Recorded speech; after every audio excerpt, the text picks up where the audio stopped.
Hello दोस्तों। तो स्वागत है आप सबका साइंस के इस नए लेक्चर में।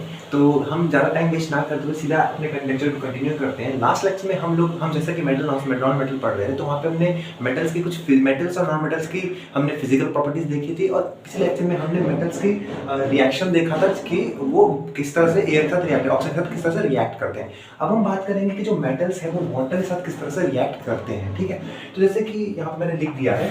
बेसिकली क्या होता है, जब हम किसी मेटल को वाटर से रिएक्ट करते हैं तो वो मेटल ऑक्साइड फॉर्म करता है और हाइड्रोजन फॉर्म करता है, हाइड्रोजन गैस फॉर्म करता है। अच्छा, यहाँ से एक और चीज बात ध्यान रखेंगे, जो सारे मेटल्स होते हैं वो सारे मेटल्स वाटर से रिएक्ट नहीं कर पाते हैं। इसके हम एग्जाम्पल्स आगे देखेंगे, बट फिलहाल वही समझना है कि जनरली जो मेटल्स वाटर से रिएक्ट करते हैं उनका प्रोसेस कुछ इस तरह से होता है। मेटल वाटर से रिएक्ट करके मेटल ऑक्साइड बनाते हैं और हाइड्रोजन बनाते हैं।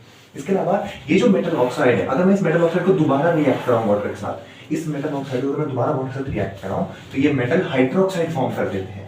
मेटल हाइड्रोक्साइड मतलब समथिंग जैसे CaOH होल्ड, जैसे हम आगे इसके एग्जांपल देख रहे होंगे। एग्जांपल तो मैं इसको आपको बता देता हूँ। जैसे मान लीजिए मेरे पास एक मेटल है पोटेशियम। पोटेशियम ने वाटर के साथ रिएक्ट कराया, जिसने क्या फॉर्म किया, इसने यहाँ पे फॉर्म किया मेटल KOH फॉर्म किया। अच्छा, एक और चीज मैं आपको बताना चाहता हूँ। जो पोटेशियम है और सोडियम है, मैंने आपको बताया था पिछले लेक्चर्स में कि जो सोडियम और पोटेशियम होते हैं वो काफी ज्यादा विगरसली रिएक्टिंग एलिमेंट्स होते हैं, काफी ज्यादा जल्दी रिएक्ट कर जाते हैं, वो हाईली रिएक्टिव एलिमेंट्स होते हैं। तो आप ध्यान रखिएगा कि जो पोटेशियम और सोडियम है, इनका जो रिएक्शन होता है वाटर का, तो बहुत ज्यादा एक्सोथर्मिक भी होता है, क्योंकि इनमें जो है ना हीट एनर्जी, देखना है यहाँ पे हीट एनर्जी रिलीज होती है इनके केस में।